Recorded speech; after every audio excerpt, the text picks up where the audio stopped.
માંગરોળ પંથકમાં પાણી ઓસરતા તબાહીના બિહામણા દૃશ્યો સામે આવ્યા। ખેડૂતો અને ગ્રામજનો પર આફતનો ડબલ માર।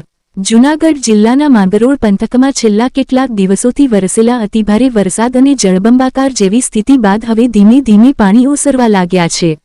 જોકે પાણી ઉતરતા જ સમગ્ર વિસ્તારમાં વિનાશના હૃદયદ્રાવક દૃશ્યો સામે આવ્યા છે। અનેક ગામોમાં કાદવના થર, ધોવાઈ ગયેલા ખેતરો, નુકસાન પામેલા રસ્તાઓ અને ઘરોમાં પલળી ગયેલી ઘરવખરીના દૃશ્યો જોવા મળી રહ્યા છે। ત્યારે આજે જિલ્લા પંચાયતના ઉપપ્રમુખ જેઠાભાઈ ચુડાસમા શેરિયાજ ગામના ખેડૂતોની મુલાકાત કરી પરિસ્થિતિનો તાગ મેળવ્યો હતો। ભારે વરસાદ અને પૂરના પાણીના જોરદાર પ્રવાહને કારણે ખેડૂતોના ખેતરોનું મોટા પાયે ધોવાણ થયું છે। અનેક જગ્યાએ ઊભા પાકને ભારે નુકસાન પહોંચ્યું છે, જ્યારે ફળદ્રુપ જમીન પણ પાણીના પ્રવાહમાં ધોવાઈ જતાં ખેડૂતો માટે આર્થિક સંકટ ઊભું થયું છે। ખેડૂતોએ વર્ષભરની મહેનત પાણીમાં વહી જતાં સરકાર પાસે નુકસાનનું યોગ્ય સર્વેક્ષણ કરીને તાત્કાલિક સહાયની માંગ કરી છે। બીજી તરફ અનેક ગામોમાં લોકોના ઘરોમાં પાણી ઘૂસી જતાં ઘરવખરી, અનાજ, કપડાં, ઇલેક્ટ્રોનિક સાધનો સહિતની ચીજવસ્તુઓ સંપૂર્ણપણે પલળી ગઈ છે।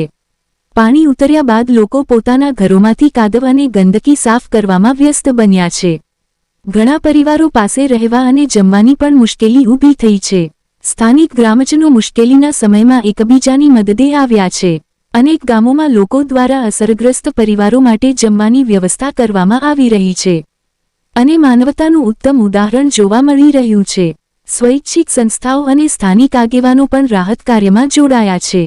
હાલ સમગ્ર માંગરોળ પંથકમાં લોકોની સ્થિતિ દયનીય બની ચૂકી છે। એક તરફ સામાન્ય જનજીવન અસ્તવ્યસ્ત બન્યું છે તો બીજી તરફ ખેડૂતોને કરોડો રૂપિયાનું નુકસાન થવાની ભીતિ સતાવી રહી છે। વહીવટી તંત્ર દ્વારા નુકસાનનો સર્વે શરૂ કરવાની તેમજ અસરગ્રસ્ત લોકોને જરૂરી સહાય અને રાહત પહોંચાડવા માટે કામગીરી હાથ ધરવામાં આવી રહી છે। માંગરોળ ગેડ પંથકમાં ફરી જળબંબાકાર, ઘરોમાં પાણી ઘૂસતા ભારે નુકસાન। માંગરોળના ગેડ પંથકમાં ફરી એકવાર જળબંબાકાર જેવી ગંભીર સ્થિતિ સર્જાઈ છે।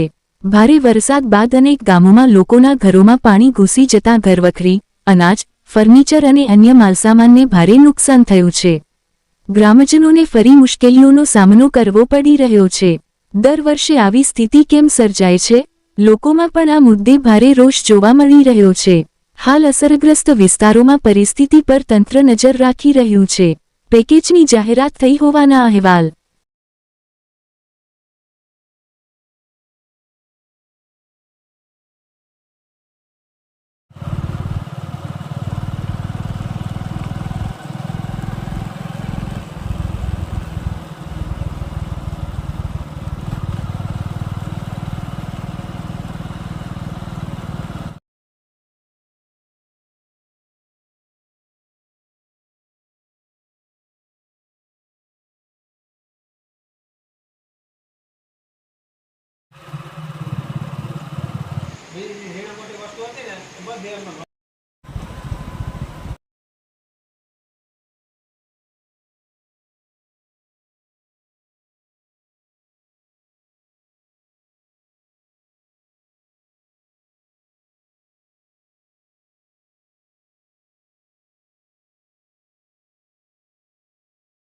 ક્યારે લાઇટ ચાલુ કરશે એની અમને કોઈને કદાચ અઠવાડિયું જીબીને બધું ઊભું કરવામાં થશે। નુકસાની ખેડૂતોને ઘરવખરી અને મોલાતની પારાવાર નુકસાની છે। ખેડૂતોની દિવાલો ખેતરોની તૂટી ગઈ છે, નાળિયેરીના ઝાડ ઉપડી ગયા છે, વીજળીના પોલ પડી ગયા, નાળિયેરીના ઝાડ કયા હિસાબમાં આવે? એટલે નુકસાનીનો કોઈ અંદાજ જ નથી। સરકારશ્રી જ્યારે સર્વે કરે ત્યારે જોશું એમ।